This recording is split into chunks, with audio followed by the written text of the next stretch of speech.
All right, good morning or evening or whatever time it is, wherever you are. And hello, everybody. Here with Greg, Andrew, or Magic Pig. I'm gonna have to start calling you Magic Pig from now on. And Jason Story. That would be the best if I just went around calling you Magic Pig everywhere, especially like at GDC. Yeah, it used to drive me nuts when people called me Unity 3D College in public once at one of the. And I was like, okay, that was why I changed the channel name. I was like, yeah, this has to go. I was like, no, never again. My brand used to be a piece of fruit, so you can imagine I had very similar. Yeah, issues. you're like, oh wait a minute. Yeah, I don't want this happening anymore. I don't want people calling me fruit all the time everywhere I go. Yeah. I feel you. Yeah, that's why Well, everybody. all my Magic Pig Games emails have the word pig in them. So if people were just, hey, pig, I own it. Oh, good stuff. So yeah, I think we've got quite a few different things we wanted to talk about today. Actually, I forgot to put down the fantasy character humble bundle, so I'll just leave that up there and start with that. This was a new humble bundle that you got with a bunch of your characters, right, Andrew? Yeah, it's a relatively small bundle compared to other humble bundles. There's 10 characters and a 10% off code for the Unity Asset Store. Expires the end of the month, end of August, not this month. So it's a good deal, but it's only $15 for 10 characters. They all come with audio. They all come with music. They're all ready to go, and they're some of my favorite characters as well. Serpent Warrior there being probably one of my top 2 or 3 all-time favorite. They always shift, but I always love the Serpent Warrior, which you can see there in the icon. Nice. Definitely, if you're going to get something else on the asset store that's $150, then you may as well grab it because it's free. Get the 10% off coupon. Yeah, and I mean that's a great deal on some awesome characters as always. Anyway, enough about sales. Talk about some more sales and stuff later. There was one other thing I wanted to mention before I forget, which was right before we started, I got a notification on my phone about Manisha's Game Jam that's kicking off. I think it's next week. So if you're looking for a game jam that's going, I think it's doing it for like 10 days or something. That's super chill and very beginner friendly. I would definitely go check that out. Just gonna give a little shout out because I saw that pop up. Anyway, how's everybody doing this week? Good. Oh, I meant to say actually, I'm coming around to Odin Validator on a few things on my own project because I recently was trying to set up a project and I installed a bunch of assets and got the usual whole pile of yellows and reds and I was like, ugh. And then realizing that even just for the fact that there's a shiny button that says in these scenes the URP is wrong or it's not set to the right render pipeline, be able to just press a button and have it fix all the materials means I don't have to go in and do it myself. It's like, okay, fine. I can kind of see how. Part. Yeah. Is you're not just seeing those errors. Like, yeah, I saw the same thing. I've been working on a video about Odin Validator for weeks now, and like struggling to get the point across on just how useful it is because like I keep finding all these other things that I'm using it for, and yeah, that's one of them. Like when there's just massive things that I have to go in and fix, and if they're all in one folder or whatever, it's easy. But when they're not, and they're all the wrong version, they're all HDRP ones or URP ones, or there's just the shaders missing. Just hit the button and fixes them right up. It's freaking amazing. Yeah, that plus I've been writing a lot of custom validators too. That's the thing. Like every time I start getting through this video, I'm like, oh, I made a new validator because I needed to fix something, and now I need to kind of like refactor this whole thing because this is huge. Layers is the other big one too. The amount every asset on every bloody thing has a sample scene, and all the layers are set wrong, and being able to just fix them all is like. I don't have to open every scene and fix the layer just to test the demos, which is nice. Yes, that one good. And the other thing, I don't know if you've been using it now, as I mentioned, the attributes like the child only, freaking great. Like so often, like I'd mess up or grab something that was like the wrong game object, and that one just makes you like it forces. So if you use a game object reference there, it has to be a child object. And there's another one that can be like there's a scene objects only attribute that only allows scene objects in there, and prefab's only one. And then it obviously kind of like forces those things, but also runs in the validator too. So my one hot take though is I still think that relying so heavily on attributes is insanely annoying because you can make gorgeous UIs. You genuinely can make stuff that's nicer than what I would even make for my own stuff, but now the code is an absolute mess because you need to have like 15 attributes on every single thing to group and different tab groups. And the show if is really cool. I use show if all of the time when I'm too lazy to set up my own editors. But as soon as I get past 5 or 6 properties, I'm like, now the code is incomprehensible because most of it is actually editor code and it's not real code anymore.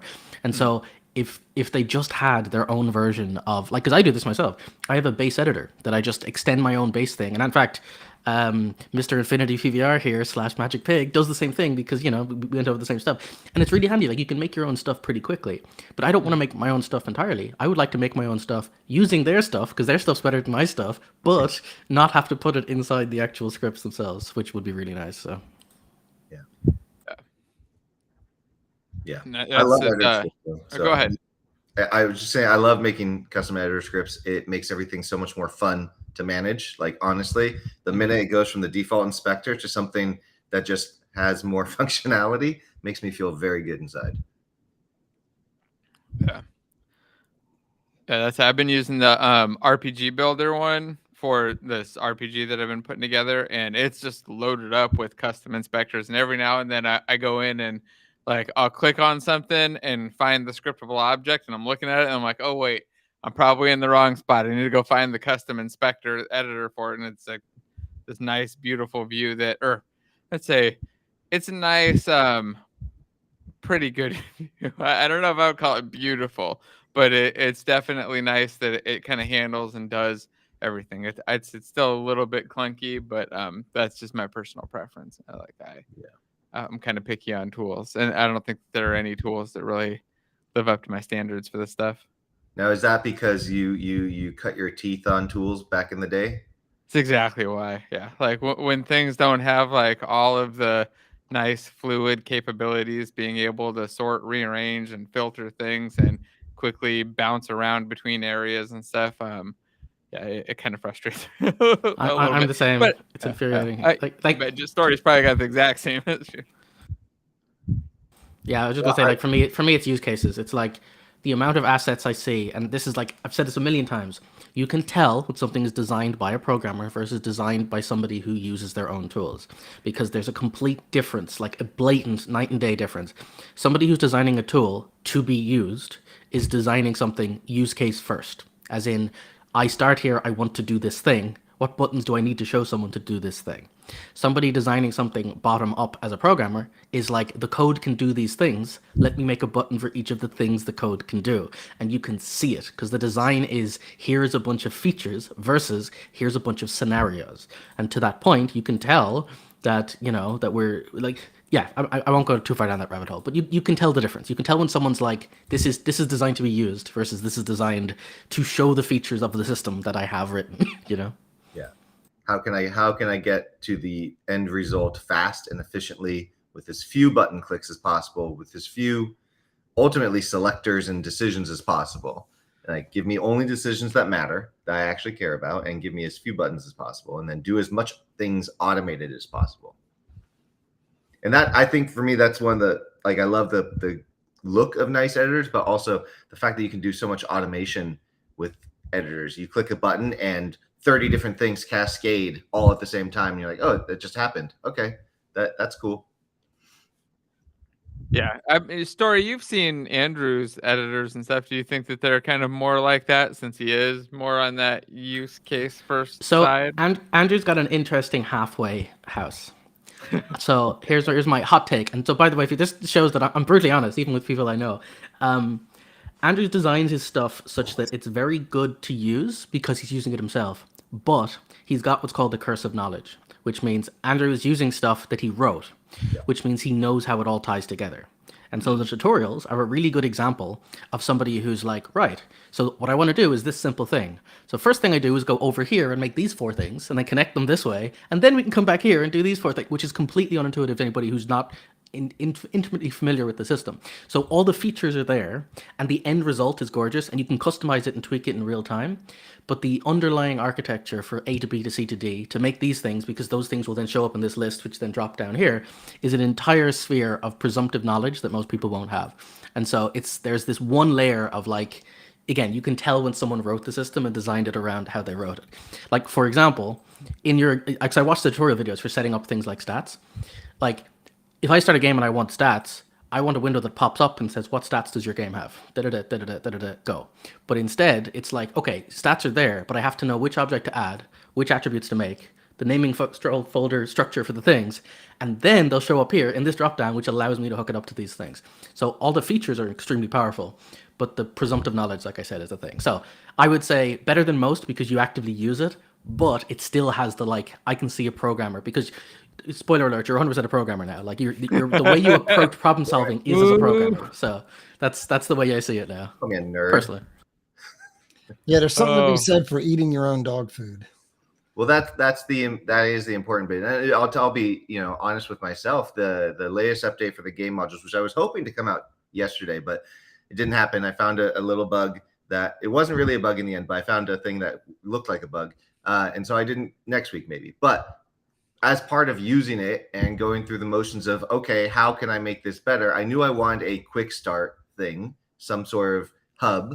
And so in the process of making that, it did become tremendously easier for myself to use and faster and better.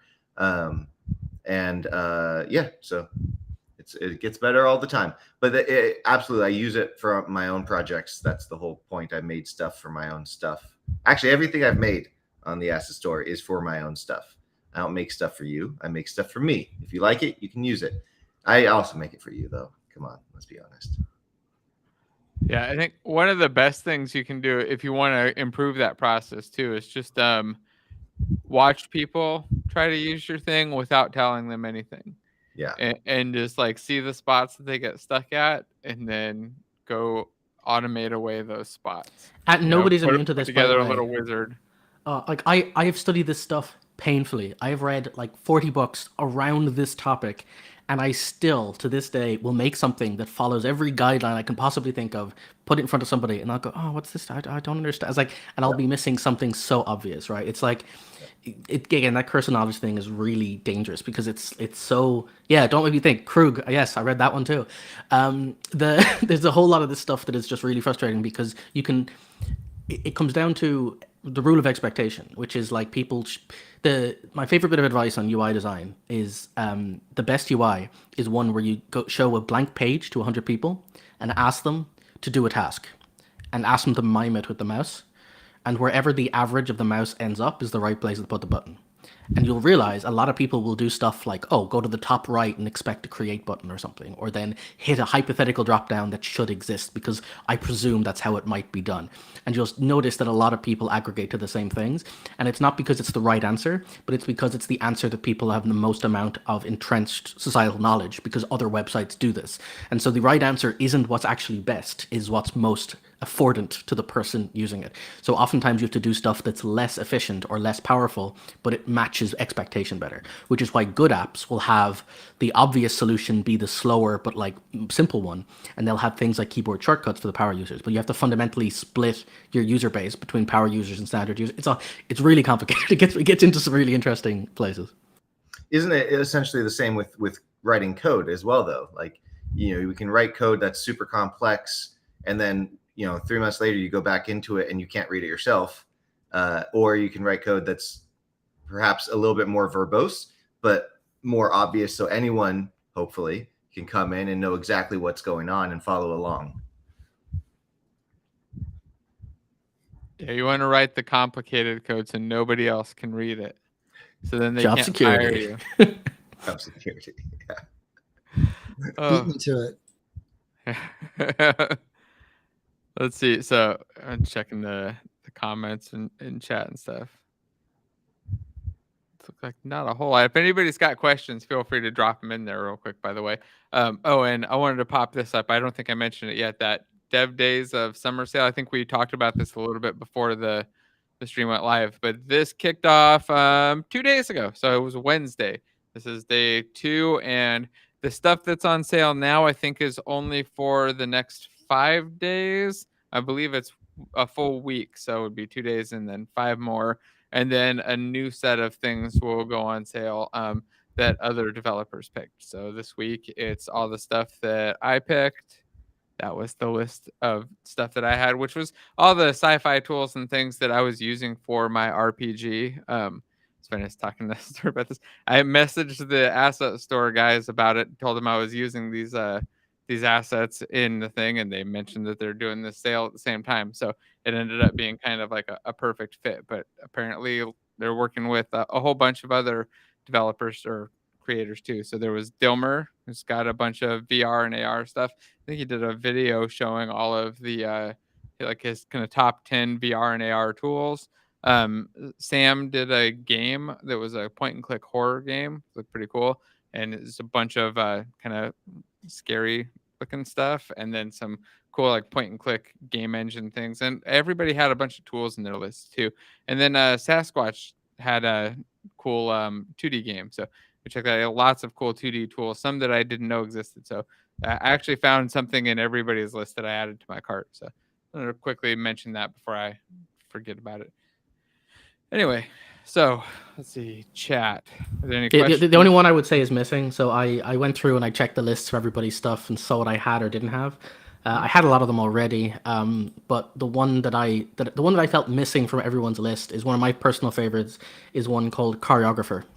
It's basically a rhythm stuff. I've mentioned before, I'm big into audio stuff in games, and there's a lot of ways to do it.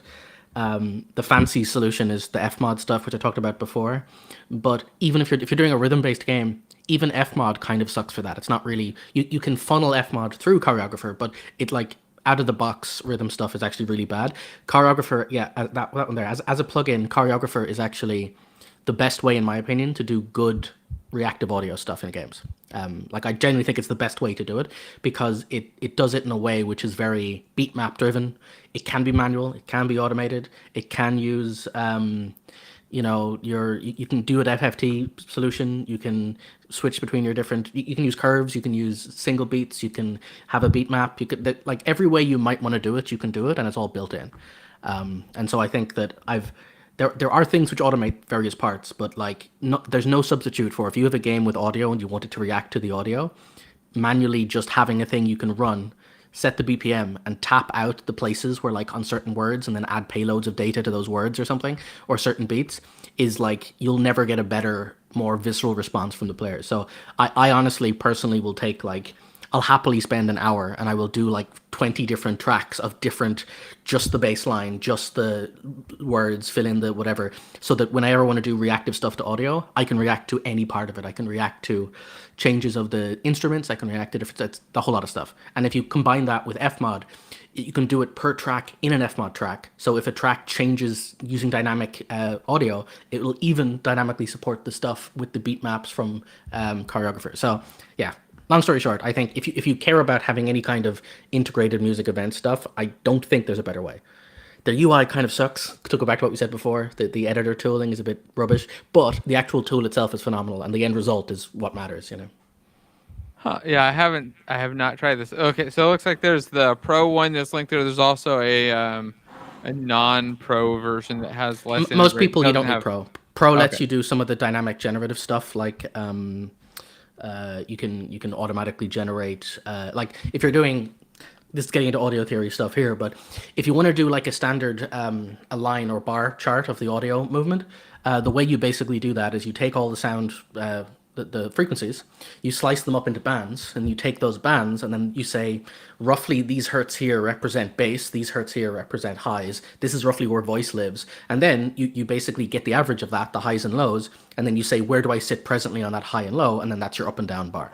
Now you can do that yourself, it's very tedious work. There's a great YouTube channel called Peer Play which will show you how to go through the whole process, but Pro lets you press a button and get that. You just have that. It's just there's the values for you. There's stuff like that which are really nice, but you don't need it. If you're willing to tap out the events yourself, which again I do anyway because I think it leads to a better response, you can use the cheap one.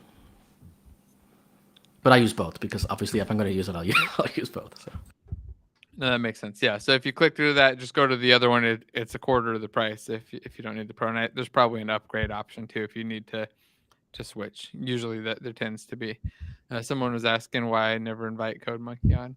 Code Monkey is always invited on. I think it's mostly just a time zone availability thing. One day, hopefully, be cool. And then somebody else mentioned that code. Oh, not yeah, Carmack. That'd be cool. No, that was not the one I meant to click on. So Code Monkey isn't even a monkey. What the hell? Maybe. I guess he did show his face in one video once. So. He's been showing his face a lot more. Yeah. Okay. Yeah. He's been doing a lot of face cam stuff. Yeah. The reactions are hilarious. Like I can't help it. Everyone starts talking about how he looks like the cliched image of the Chad in the thing. So always makes me laugh. He has such a unique voice, a great voice for videos. And then all of a sudden he shows his face. And so it's like, this voice for how many years you've been following him. And then all of a sudden you see a face and you're like, that's not the face I expected. It's can be very, very mind boggling when you have an image in your head. Mm-hmm. That's one of the reasons I don't always like book adaptations to movies, because I've pictured them a certain way. And then I'm like, that's not what they should look like. Yeah. Like the first Jack Reacher movie where Tom Cruise, he's like 2 feet too short to be Jack. Exactly. Yeah, to be fair, he literally doesn't match the book description. Like the guy in the TV show does. Like he actually looks like Reacher does the original. And even Hugh Jackman as Wolverine, Hugh Jackman was a runt. I mean, Cyclops called him a runt in the comics. So. Well, maybe in the first Wolverine he was. I mean, I think he's grown 3 times in size since the first one. So, Jason, in your assets video, you mentioned the pro version of DoTween. I see it's like $750 in the sale. What do you really get from the pro version that you don't get in the free version?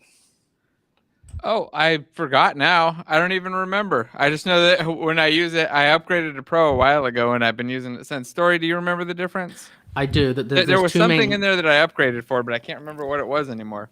The 2 main ones are one, you get some of their visual tools for like doing the building the tweens dynamically in editor, which I never use, but that's one. The other one is way more important, which you get plugin support. And so plugin support is a fancy way of saying in the native objects, they've written extension methods, which basically let you say like do punch, do jump, do move left or whatever. But the extension methods out of the box are just all of those, but for TextMesh Pro and a bunch of other stuff that you're going to use it for. Now, you could just write them yourself. Quite frankly, they're basically, if you drill all the way down and go to the like do virtual functions, you can basically make your own static do virtual for anything. I do it all the time for custom types that aren't supported. You don't need it, but out of the box, you get all of these for free. Well, for free, but you get included. And quite frankly, more than anything else, it's such a good asset and it's so cheap. Yeah, I was going to say that's literally the real answer. It makes it in every project I've worked on, and it's super cheap for the amount of value it adds. So the main reason I buy it to support, like I don't actually use 3/4 of the, if any of the really pro features, but I use it in every project, so I get the pro version. Yeah, it's a super cheap one that everybody should know about and have, because I mean, a lot of people I feel like just don't even know this stuff exists, and then they end up writing their own crappy version of it, trying to recreate it, and it's nice to know about. My only hot take is I think the documentation is garbage.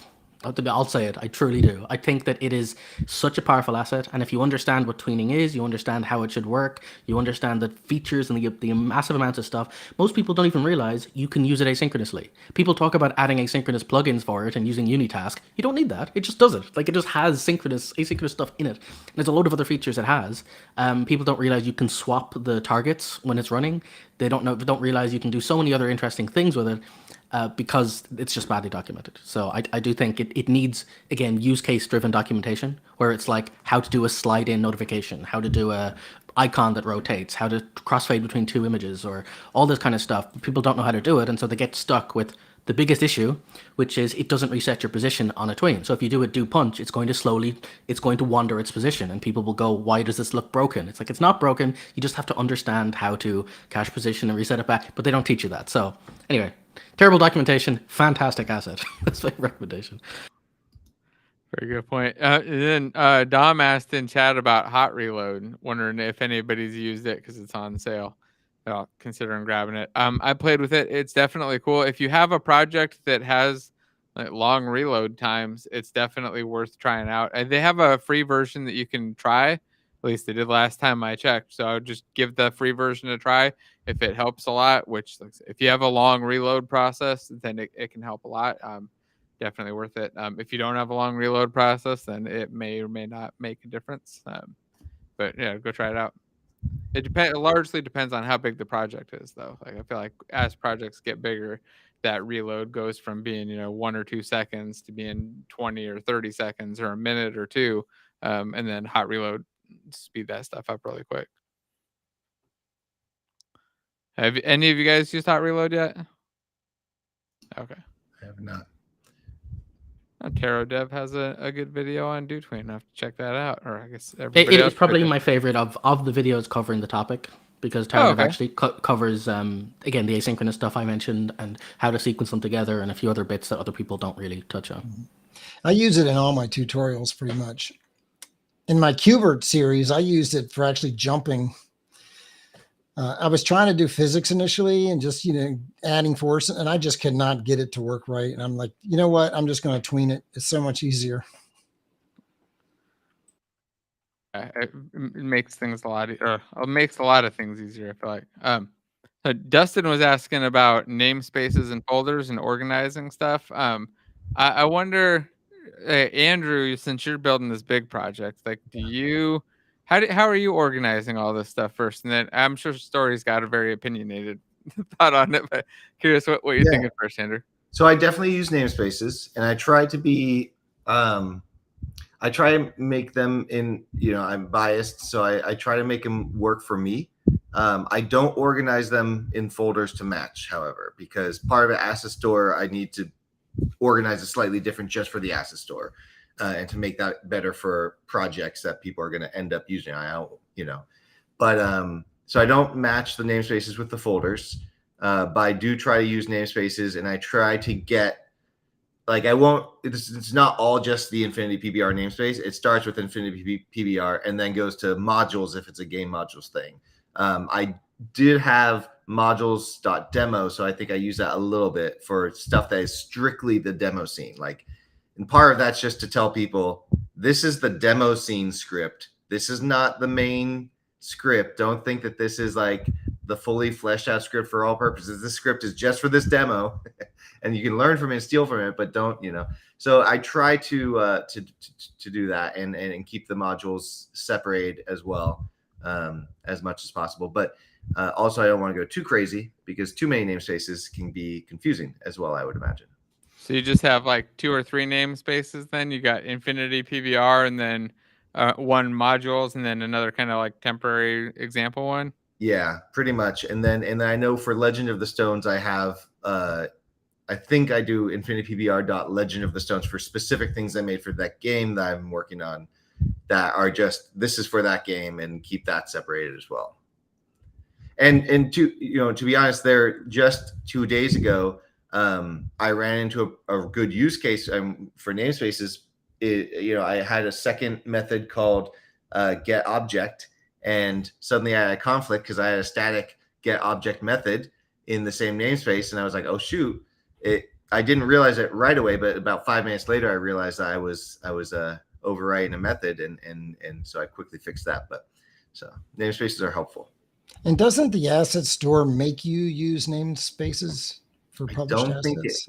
maybe it makes you. It makes you use an assembly definition, but not anymore. It does if you publish it as a package, but it doesn't. No, it doesn't require you to use namespaces, which is infuriating. I thought I remember that being a requirement when I published my package. There's a package requirement in the name, so there's the classic Java form of com.something.something is com.companyname.asset. It makes you do that as a registry for the package, but in terms of the actual code itself, it doesn't require a namespace. People often attribute the two together because for people who don't know, that's the Java syntax. Java's actual namespace structure is the same as the com.thing.thing. So the actual namespace at the top of the script will be com.json.whatever. And so people often attribute two together, but they're not the same. One is for like marking a file in Android, and one of them is like just a broad spectrum category for code. But I do agree with what Bill said, which is everyone should use them, and you should be fired from the asset store if you don't. But keep it simple. Like, I think at a minimum you need your company name as a broad category for exactly what what Andrew just said. You're going to get, if you write item, somebody somewhere in some asset, something will write item again, and I don't want to be dealing with that mess of frustration. And if you need more proof, there's system.random and unity.random. It should not be called random because you get the same collision every time, because using system is included in every single, anyway, whole big thing. So yes, use namespaces as an absolute minimum. But don't go too far. For an example of going too far, the asset kinematic character controller, my personal favorite character controller, is really, really good.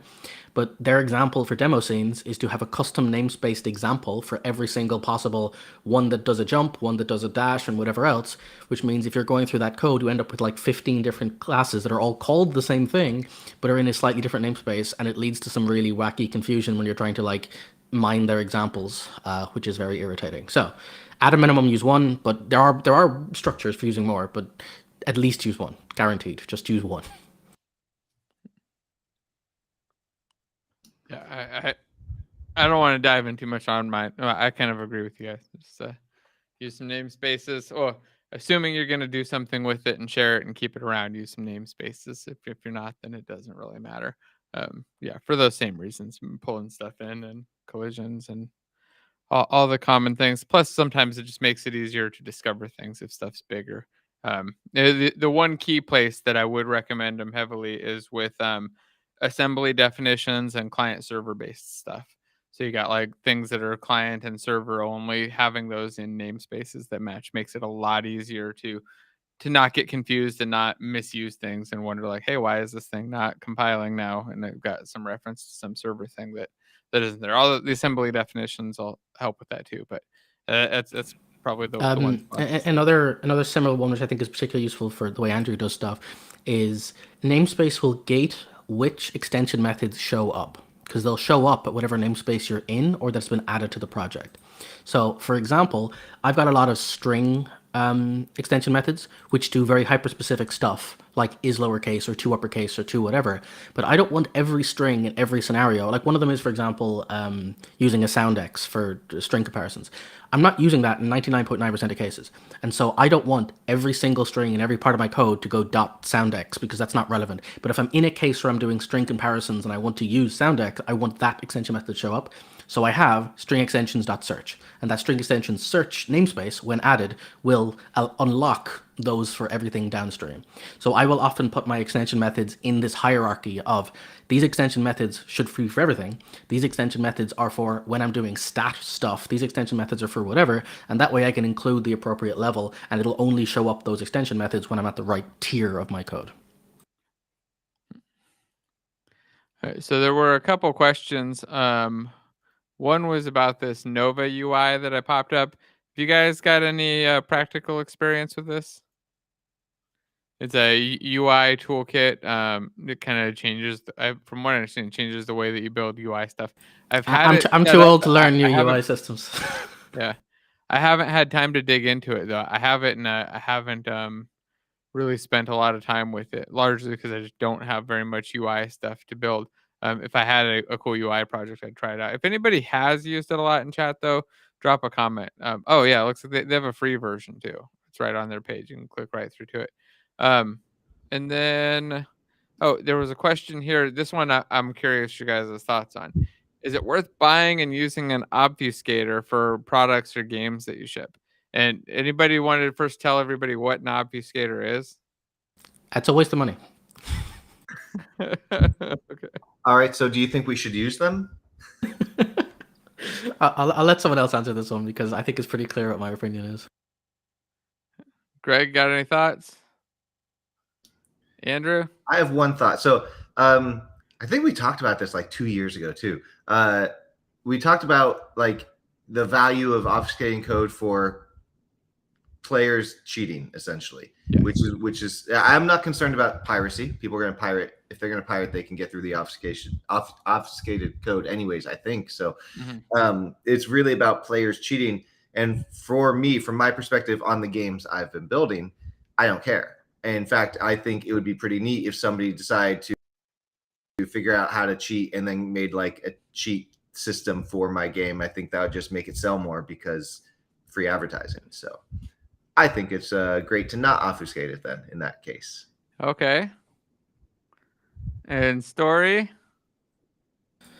I just think it's an absolute waste of energy. Like anybody, the only people worried about obfuscation are people who've never tried to actually break into a game. If you do a cursory Google search and learn how, you will quickly shatter any illusion that you've got any protection of anything to do with any of your code. It is completely impossible from that perspective because there's a general rule that once the code is on someone's computer, it's done. You can't lock down words in the book you've given someone, right? It's done. You've given them the code. They have it. You can obfuscate stuff, which makes it harder. I mean, that's fine. But like, if you're doing it for security reasons, then one of two things will happen. Either a game's not popular enough for people to bother, or it is popular enough, people will bother and they will do it.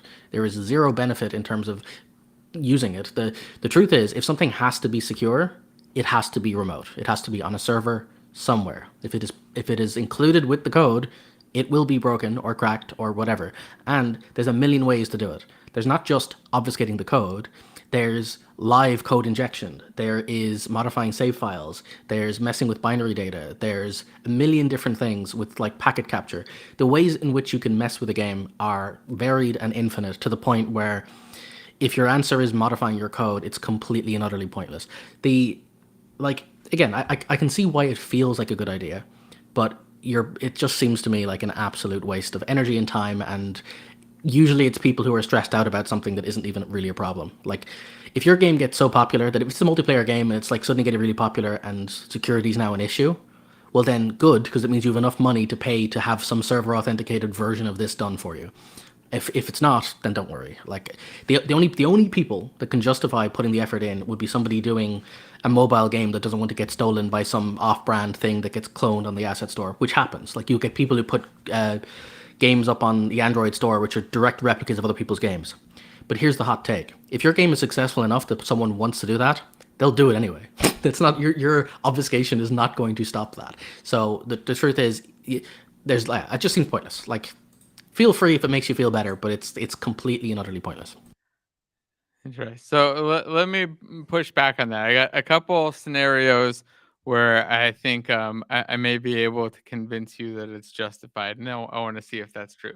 So the first is not a great scenario, but it's not an uncommon one. It's one I've seen before, where there are semi-techie executives slightly higher up, and they like to look through stuff, and they're able to find something by quickly running some little tool that they have against the app and see something that they consider hidden data. Um, I found in the past that has happened where they're like looking at stuff and like, oh, this stuff needs to all be secret and hidden, or even just like a file name being obvious to something that isn't top secret or anything. Not a great one, but it's one of the scenarios that I've seen where like it had to be done just to remove that block. But the real scenario, the one that I think actually, I guess there are two more that really matter. But the real one that I have seen probably matter the most is with multiplayer games. And it's not that it prevents you from cheating. It is that it makes it drastically harder to cheat, both from makes it harder to do client side cheating, not drastically harder if you really know what you're doing. And there are people that know what they're doing, but it makes it so that the kid with, a little game hack tool can't just very easily do a quick search for die and change that to no op and return or something, right? There are some things that like you can simplify the cheat automation and remove some of that a bit and make that a little bit more difficult. But the bigger part is with all of the network messaging. Obfuscating makes it so it's a lot harder to tell what's going on a lot of the time with those things. Oh, obfuscating and compressing those messages. But obfuscating the code makes it so that you can't figure out what's in those compressed messages nearly as easily, which makes it a lot harder for people to find ways to both automate or cheat against server side data, sending messages over to the server. And I mean, it's not the best thing. It's not like, a one stop, but it does help some, and it's extremely simple to do. Obfuscating is usually a process of clicking a button or adding a line into the build process. It's usually not a lot of work. It does come with the downside of making it a lot more difficult to debug things in production, though. So you have to kind of weigh those costs. So that's the one spot. And then the other thing that people have been mentioning a lot in chat was just with copying games. It does make it like kind of like you said, it makes it more difficult to copy and clone stuff. Those are the main scenarios I can think of. I'm not against security stuff. Like, to be clear, there's lots of ways you can secure your stuff that isn't obfuscation. It's just like, so I'm not. What I'm saying is, if you want to do things like have some kind of double authenticated keys for your game, or use some kind of, even some games will use things like using the MAC address for comparing calls and things, which isn't, again, guaranteed because you can spoof the MAC address, but it does at least add call authentication to the point where it makes it harder for someone that have to actually spoof the machine MAC address just to make subsequent calls. There's lots of stuff you can do, but my point is, on this scale, you're right. The one benefit in the direction of obfuscation is it's so damn easy. It's like literally a button press, and it's like fine. But here's my hot take. If you simply change your build type from mono to IL2 CPP, you've done better obfuscation than most obfuscation tools, because it's infinitely harder to do it from the C++ side than it is from the C# side. It's not impossible either, but the point is, already that's more of an obfuscation than it is just using an obfuscator. For people who don't know specifically, obfuscators literally just imagine someone jumbling the words of all of your code before it's built. Renames the code still all does your the same stuff thing. and add Just some renames all your stuff. indirection sometimes.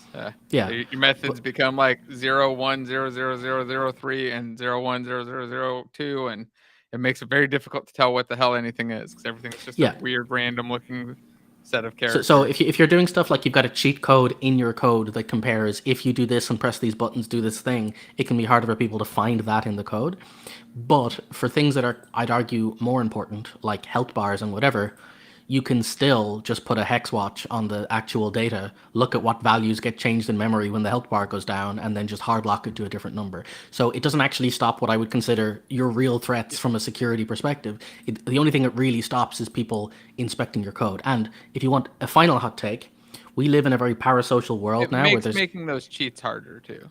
It does, but like I said, I think we live in a world now where, as to something Andrew said, that's now more of a feature than a bug.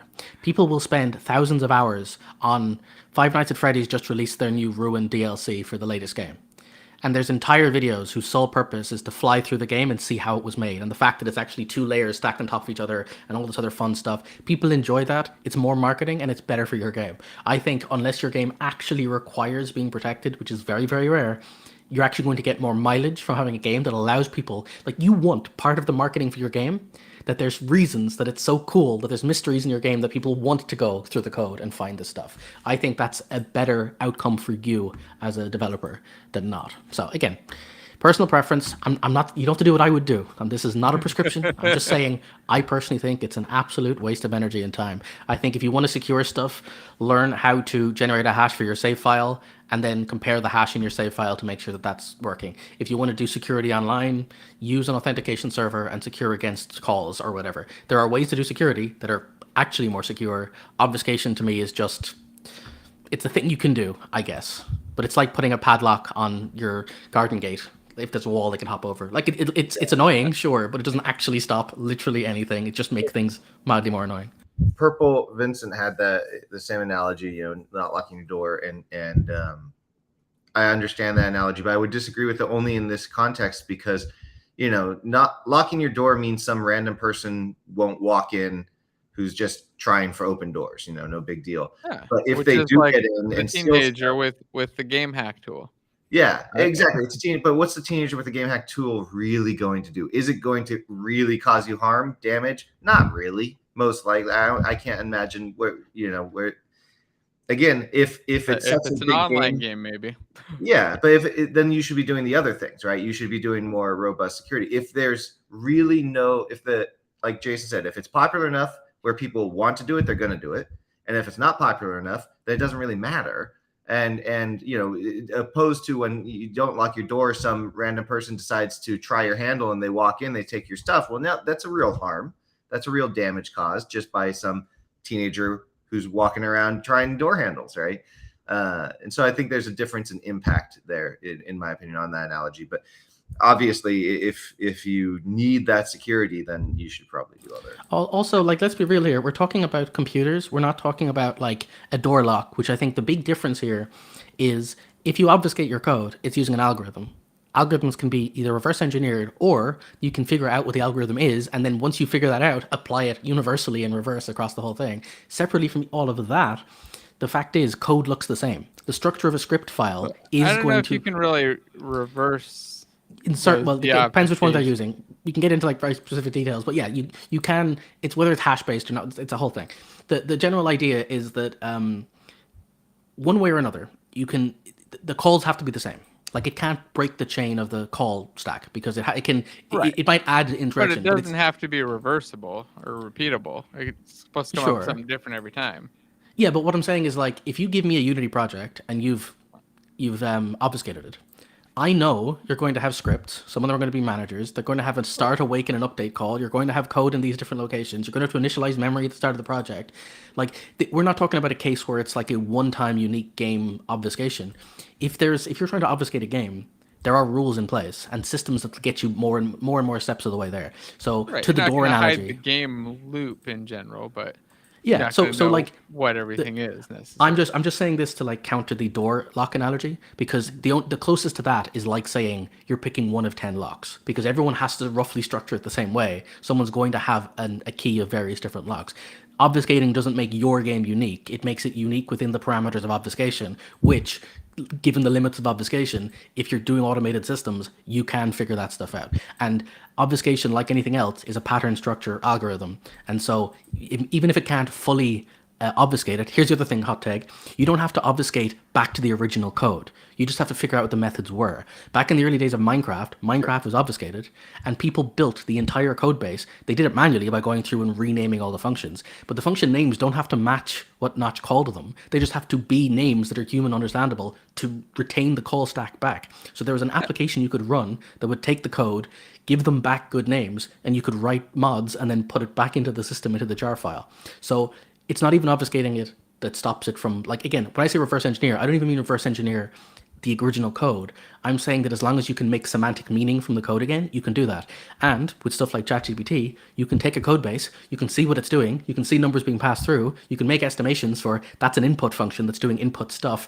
As long as I call it input X, it doesn't matter what it's doing. You can, anyway, all of this is getting really nitty gritty, but the point is that, like, obfuscation sounds like you're making something nearly impossible to open up again, but all you're doing is you're just shuffling the ingredients list before you hand it out the door, hoping people won't figure out what the original recipe was. Like, it's everything is still really there. Raising the bar to be able to do that kind of stuff, like to break in. I felt I felt like that door lock analogy almost is correct, because you're not stopping anybody. Like, somebody that knows what the hell they're doing, just kick the door down or go in through the window. But like the random, crackhead that's walking by that wants to just open up the first door they find and go in, or in this case, just the random person that just wants to hack every game that comes out or wants to cheat in your game. It helped there. And again, I think the biggest benefit of obfuscation, though, is just that it doesn't cost anything. Like, you have a plugin and you hit the button, and it just it does cost one thing. You want to talk real quick? What's the downside of obfuscating? So, because there is at least one. Well, again, you said the debugging thing, and like I'm not even like I'm not anti obfuscation. Go for it. Feel free. Put it up. No obfuscate obfuscators. all the things. Go do what you like. I'm not saying that it's bad at all. I'm just saying it just seems to me like the point is, if you're like passionate about obfuscation and you're like asking the question, 90% of the people who've asked me the question about obfuscation aren't even 10% through their game development process. They're asking this question because they feel like their idea is so good it needs to be protected from the code at a fundamental level, when they aren't even at the point where they have a project that's demonstrably worth doing. So my argument isn't with obfuscation principally as a concept. It is that it's such a pointless question because it's normally asked from this vague conceptual idea that it's an thing that maybe I should do because my idea is so inherently good that it's worth protecting. You know what? Make the game. If it's good and it's worth it, and then maybe come back to me then, and we can start talking about the hyper-specific scenario where you need to be super secure. But it's probably not really where your energy should go right now. It should be going and making a good game. That's kind of what you I'm got to spend the first. Most of your energy needs to be on NDAs and copyrights and trademarks. Spend your time there first, and then you don't have to worry about and EULAs. And Euless, yes. Yeah, my dad always said that locks keep honest people honest. So I agree that it's a deterrent, not a solution. But to Jason's point about debugging, like I use Backtrace or Unity's built-in analytics now, and it will take you to your code and show you where the exception happened. I'd hate to be looking at obfuscated code in that situation. Yeah, definitely. It gets harder with that. All right. So I mean, even PDB files, by the way, for people who don't know, like that's already a problem. If you compile a DLL and you don't have the appropriate PDB file and you get a debug, you can't go down through it and like find the lines of code where stuff happened. Already, that's going to completely bork your ability to debug that code correctly. Never mind obfuscation. So, yeah, like it just feels like, you know what? If someone is about to release their game and they're like, I'm 2 weeks out from releasing publicly, should I obfuscate it? I'm like, you know what? Go ahead. No harm. If that's the person asking me at that exact point in time, why not? Add it to your CLI, your pipeline, or whatever. But again, that's not normally who's asking, and that's why to me it's a pointless conversation because it's so much energy over something that is so far out and unrelated to the problem. Yeah, I think that's a reasonable time to do it.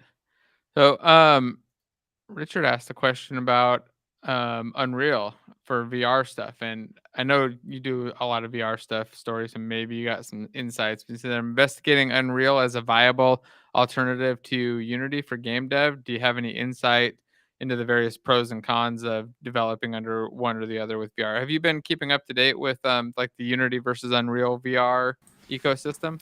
Not really. I've not really seen where Unreal sits with VR, but I've said it before. Like, use whatever tool you know how to use best. Like, it doesn't matter what the engine is. It's if you're confident in one, use the one you're confident in. It probably has the tools you need. Obviously, do the research to make sure. But I mean, I would say practically that there feels like there's more resources for VR in Unity, and it seems like the smarter approach if that's actively the direction you're going. But I could be wrong. It just seems to be the case. Yeah, I don't know the exact answer. Fair enough. All right. Dustin's got a good question I want to ask. It says, is there a game mechanic that blew your mind as a coder when you first saw it? One that made you scratch your head for weeks or years? For him, it's Portal or Thief sneaking mechanics, or Portal's Portal or the sneaking mechanics and Thief. Is there anything that really stood out for you? I mean, I can think of lots of stuff, but it all makes me feel really, really old. Yeah, I was just gonna say like the expanded universe and asteroids, where you fly out one side and come back in the other. That should definitely age me. Yeah, I mean, yeah, and Dustin's mentioning all the Carmack stuff because I mean, for me, like I saw 3D games appear, and I was like, holy shit, this is amazing. And then I saw loosely how it worked, and I barely understood any of it. And then I got to see how big networked games worked, or the first Battlefield, Battlefield 60 or 1942 with 64 players. Yeah, and then the first time digging into Unreal source code, I don't know if there was a specific mechanic, but like just the entire system. I don't know. Is there something in your head, Jason, that stands out? There's some kind of specific stuff, but mostly from the technical side of it. Like the first time I learned what Mode 7 was and how that works is really cool. Or the Rage, the Carmack's game after that, Rage, where he did these like super sample textures. It was the first time you had these super insane high resolution textures in games. That was really interesting visually. Yeah, mostly it's just whenever there's some interesting technical solution to a problem, or like the Shadow of Mordor, when they had the Nemesis system. That was very interesting to me from a like conceptual stuff, and not just that, but also the like AI for it, because they're using the what's it called again for the AI? They're not using GOP, they're using the other one. Not behavior trees, whatever. The AI system they're using for that to manage the path. The calculation stuff is very fascinating. Like the fact that there's only about 30 of those entities are ever actually really doing complicated calculations. The rest of them are not. Like all these like little things. I thought it was like a hierarchical. Oh yeah, task tree. That's what it's a hierarchy. Task planner. That's it. Hierarchical task planner. That's the one. But yeah, so only about 30 of those are doing the calculations. Yeah, mostly AI. Halo's AI was another one. That was one that was really Halo 3 especially. They redid a lot of their AI to a sensor based system, and it was a fascinating article on that. Yeah, there's probably a few. Oh yeah, Supreme Commander. Well, Supreme Commander specifically, the camera stuff was way more interesting to me. The fact that it was one of the few games that lets you zoom all the way out, all the way back in again, and it would still function perfectly fine. That game was fascinating as well. Yeah, they did. LODs was great. That thing blew me away. It was not my favorite game just because I didn't really like the theme, but the tech was fucking awesome. I see. There was something else that just popped up here a second ago. Oh, Jeff had mentioned having the first 3DFX card. I remember having my 3DFX 1, 2, and my Banshee afterwards, and then having. I'll never forget. I forgot what. There was a game. I'm pretty sure it was like Mech Assault or something, and I remember playing it and being really angry because it had one of those stickers that it's like best on a Voodoo card with all the extra features that you'll only get if it's Voodoo. And I just remember staring at it, going, "This sucks. I have a game with I don't get all the features on because I don't have the appropriate graphics." Yeah, infuriating. Yeah. Playing with no particles and no transparency. The best was like, I loved how in Quake, if you had a good card, you could see through the water. If you did not, you could not see through the water. You had to get a good card so you could see everybody that was in the water. Oh. Okay, let's see. I think there were a couple more questions. Oh yeah, Black and White. That's like I have that behind me on the shelf. That one is a fascinating game. That was probably one of my biggest inspirations for game dev at the start because it just the idea of this kind of sentient creature and how it worked was fascinating. Yeah, it was a good game. That and what was that other one? Populous. Yeah. One of my favorites back then. All right, hold on. Let's see. So Arthur asked how long the sale's going on. I'm gonna pop that up real quick. This Dev Days, a summer sale, I think goes on for 5 weeks, but the stuff that's on there right now is only for the next 5 days, and then it kind of rotates out, and other things will be on. I mean, I think maybe some of those things will be back on, but I'm not sure which one. So that's pretty short. And then Andrew, that other sale, the Humble Bundle sale, that's going on, you said, until the end of the month?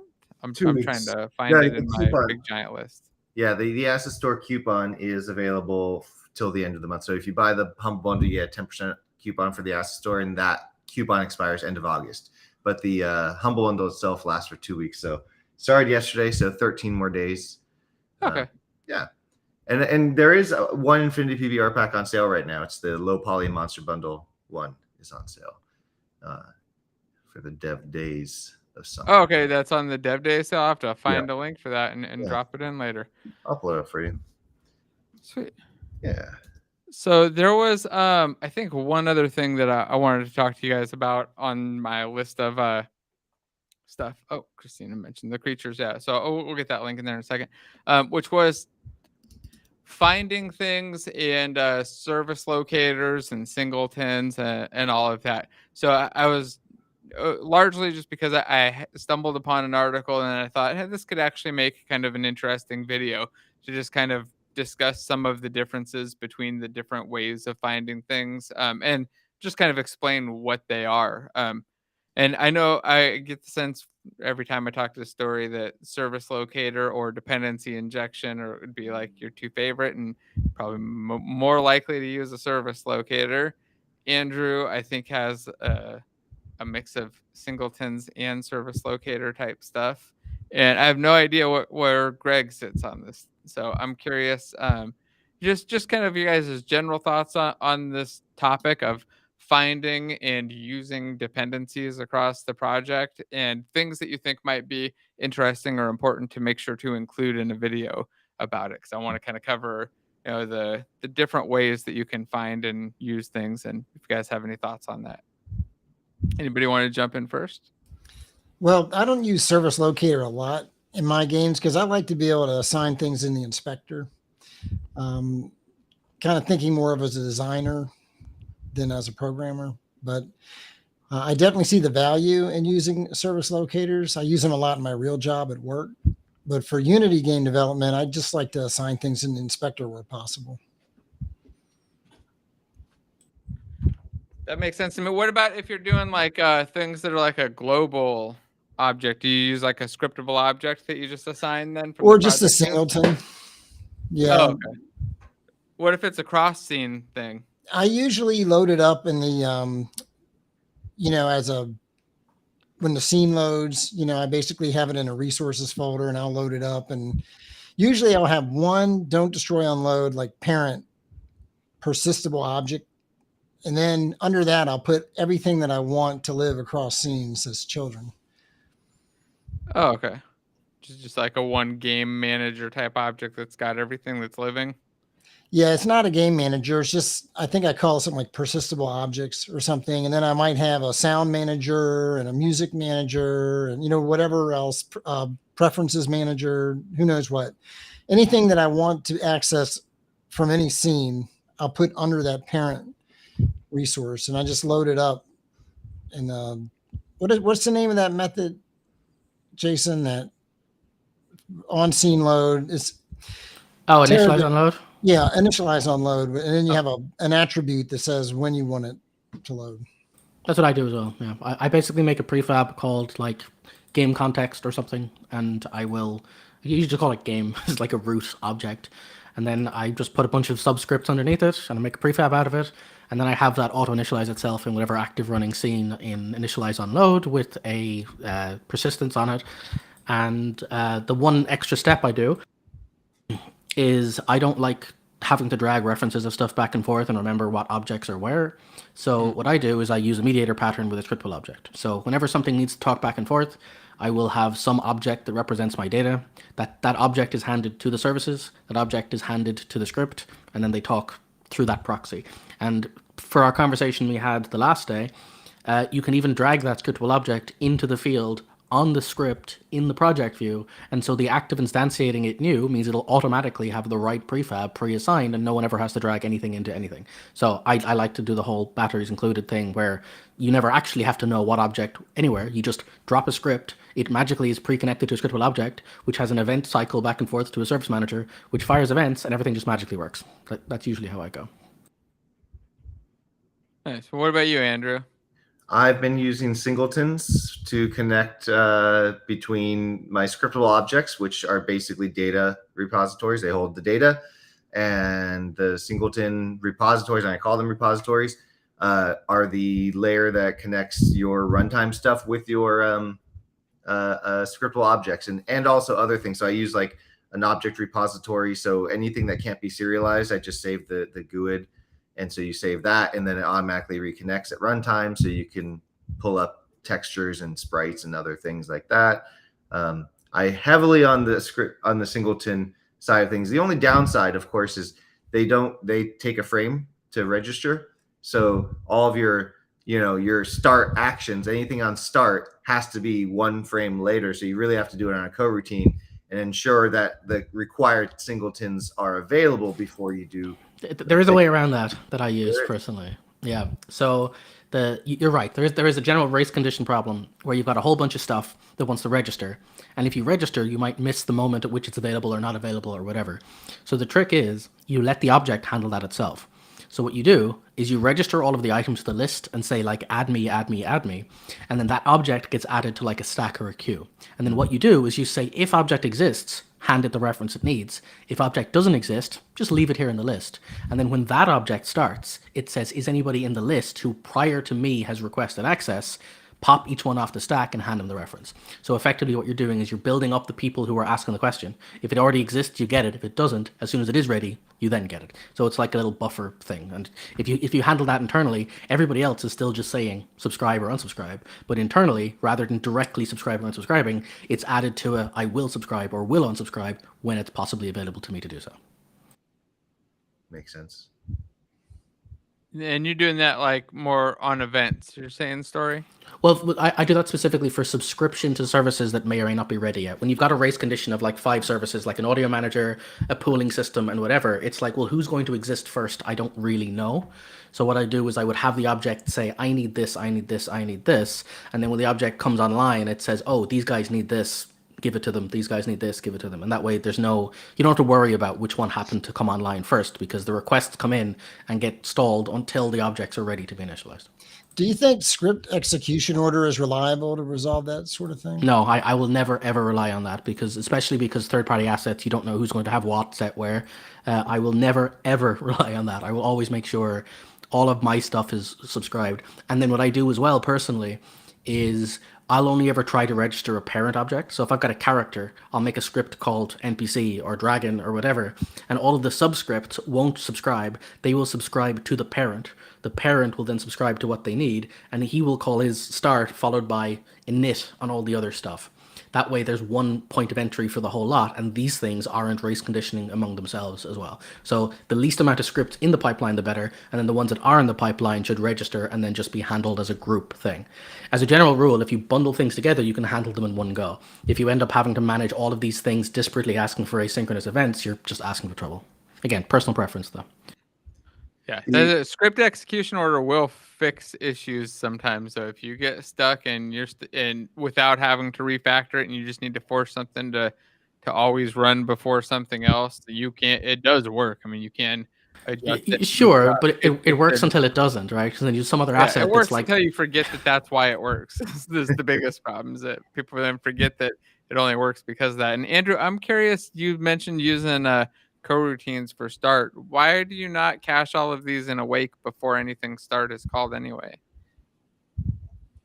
What do you mean? If you're using singletons there, why are you not just kind of saving them off in the awake that happens before all the starts?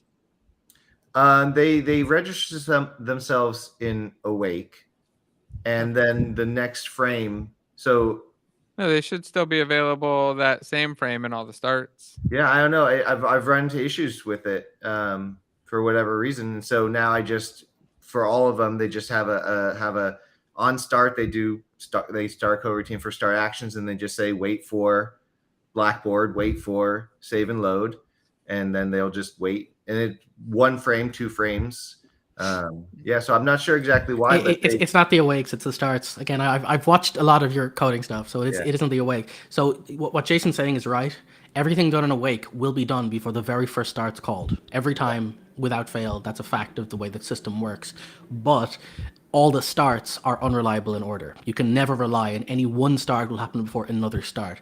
And you're doing a lot of two-phase things, where you're getting references in awake, but then you're initializing lists as being empty or not empty, or adding values or loading from places. And so there's a lot of this preconditioning where this list must have been preloaded before this list is started, but they're both doing something in start, and so you can't reliably know which start will happen before the other start. And so a good hack to that is just have one of them kick a few frames afterwards, and so that'll make sure every start has ran before the next one. So that's usually what's happening. So they're doing like some sort of initialization in start. After all the references are grabbed, there's a start process, and then there's an actual like everything's initialized. Okay, that makes sense. It kind of needs like a secondary late awake. Yeah, I'd have to look at it. All I know is that I basically kept running into issues where I would do something on start and the singleton just wasn't available yet for whatever reason, and so now I just do a coroutine. Well, again, like the trick is, it's not the singleton. It's specifically, because I pointed this out to you before. It's an issue with there's something called the law of Demeter, which is you can access a thing or you can access a thing's things. So you could say inventory or inventory.items. Now, inventory will exist in awake, but items may not be populated until start. And so when you in one awake call inventory.items, you're making a presumption on the item's sub-items, which won't exist till the start. So that's the problem, is that because you're not referencing the item through the parent thing, where traditionally what you do is what's called a lazy loader, where you would say inventory.getItems, and then rather than relying on start to initialize the items, you would say on initialize, call the get checks if it's null, then loads it up, and then returns it if it's null. That would solve all of your problems. It would require every single system to lazy load its sub-elements if you're using the law of Demeter issue. So yeah, again, I know exactly what the issue is. It's a lot of work to solve it, unfortunately. Story or Dave's hanging out in chat. Okay, let's see. There was a question. Let me find that one. I can't find it. Where? Oh, here it is. Got it. So, what does planning and design look like for you before you hit new project in Unity? At least for large projects. That's a very good question. I know for me, like a lot of the time, it starts with like a notebook, and I start writing down all of the the ideas and kind of the rough outline of what I want to do, and then from there, if I can resist the urge to just start screwing around in Unity, I'll get into Milanote and start kind of planning out the key features and the highlights of what I want to get done, and kind of order them in the order that I think that I need to knock them out in. And I usually don't do too much planning beyond that unless I'm working with a team of other people. Usually I'll come up with this big list of the stuff that I want to hit, knock out, and then that's about it. And I'll start just checking them all off. Andrew, it looks like you got something here. Yeah, this is exactly what I did for Legend of the Stones. This was my pre-planning. The reason why I did this too, I had the game in my head. It was just going over my head for a while, and then at the time I was working on the Barbarian, but my laptop stopped being able to work for some reason. Like, it just would crash all the time. So I had to use a friend's iMac because I couldn't afford a new computer at the time to finish up the Barbarian. So while I was at Starbucks and trying to do other stuff, I would sit there and I would write down my thoughts on all these, just basically the math behind the game and the different characters, and then the formulas and the magic spells. A lot of them have changed, of course, since then, but I've kept this for prosperity's sake, and all the different quests I want to do and all this different stuff. And that was all I needed to start. So not much planning at all, just really just putting out some random ideas and to inspire myself. It looks like a pretty big plan. Well, I had a lot of time at Starbucks. You know, I'm listening to the Sid Meier's Memoirs audiobook, and he said he never wrote a design document. He said that he feels like writing a design document is telling Lewis and Clark, you know, go find that mountain over there, or that river over there, or that and no, they're like, we're just going to go hiking off in this direction, and we're going to tell you what we find. But having said that, what I did is I just I basically brainstormed a bunch of stories and threw them in a hacking plan. And then, you know, I would prioritize them. And as I worked on them, I'd move them into an in progress lane and then move them into testing. When I was convinced it was all working, I moved them over to complete it. So I'm always, whenever I think of something new I want to add to the game, I just throw it in the plan column. And whenever somebody tells me about a bug, I just create a bug for it here. And so again, not a lot of detail, just big, high level, basic descriptors of the work that I need to do. How are you liking Hack and Plan, by the way? I used it in the past, but I'm considering kind of jumping back to it because I forgot how cool it is. One feature I really like is that I can integrate it with GitLab, and you can put in HNP dash and then whatever the item number is, and it will add a link to your commit in GitLab. So like, I guess that any of these have, yeah. So if I click on this, it'll take me into my repo. Yeah, I don't know how to flip Greg's screen around, so he's going to be. Oh, is it backwards? Sorry about that. If it's backwards for you, let me know in chat. There you go. How's that? There we go.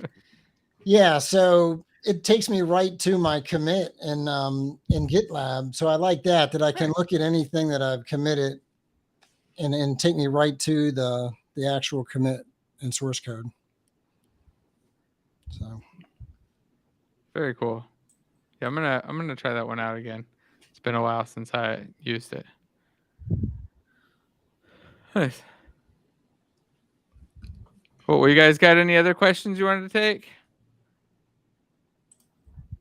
I have one. Did anyone get invited to or apply even for the Apple Dev Kit for their VR goggles? From Apple? Yeah, they you still have to buy it, right? Even if you pay for the dev kit, don't they? Yeah, Apple no thanks. No, can you send me the link? I saw something about it was coming, but I didn't see the link that it was actually there. This is the downside of not having an iPhone. I probably get all these notifications just popping up. I'm pretty sure I know somebody who will get one, but I'm not getting one myself. Yeah. I wouldn't apply, so I don't actually know where to apply for one. If anybody knows, drop it in chat because I would definitely be interested in trying it out. There's an article. I don't know if it's an article. Yeah, that would be cool. The line says, "Here's how to get one." All right, here and here's how to get one. Sweet. Well, I'll have to dig through this and figure it out before you press to apply. Okay, you have to have an account, the developer program, and be able to make stuff and agree to terms. Yep, that seems easy enough. Cool. I have to do that, and then I assume you got to pay some ridiculous amount, probably more than the regular price. Yeah. All right. Well, anything else, guys? Are you ready to wrap it up? Yeah, I got to get back to work. Oh, yeah. Unless someone else has a question in chat, I'm pretty much done as well. Sweet. All right. Well, then I guess we'll head out for the week. Just remind everybody, go check out that Dev Days of Summer sale. There's a whole bunch of stuff, a couple hundred things, or over 100 things. I think throughout the whole time there might be a couple hundred. I've lost track now. And then also the Humble Bundle. Go grab that first and get the 10% off coupon and all the characters. What was in here? It was the Snake Dude and we said 10 characters, but 10 characters: bats, demons, slimes, giant worm, serpent warrior, weeper, gargoyles, mushroom monster, flying eye, and rock monster. The slimes actually might work in my sci-fi game too. There are a number of the characters that would work in sci-fi. I think the flying eye would also work in sci-fi, especially taking off the tentacles. Now you just have an eyeball that flies around. Oh yeah, that could be cool. Other ones that aren't in this would work. I mean, the bats would probably work too, but other ones that aren't in this, the bomber bug would definitely work in a sci-fi. You can take off the parts, and then the spider as well. Take off the big back part. Now you got a weird insect. So there's definitely other characters that could be used in sci-fi games very easily. Yeah, I'm gonna have to dig through some of those. I've been grabbing through like a lot of the characters I used were from the sci-fi, not that one. This sci-fi characters bundle, which is like a bunch of monsters and stuff. But then there was this other one, the where I messed up I got the wrong image here. It's this one, the Polygon Maker one, but I put the spaceships in. But it's like a lot of monsters, and I'm using the monsters as aliens.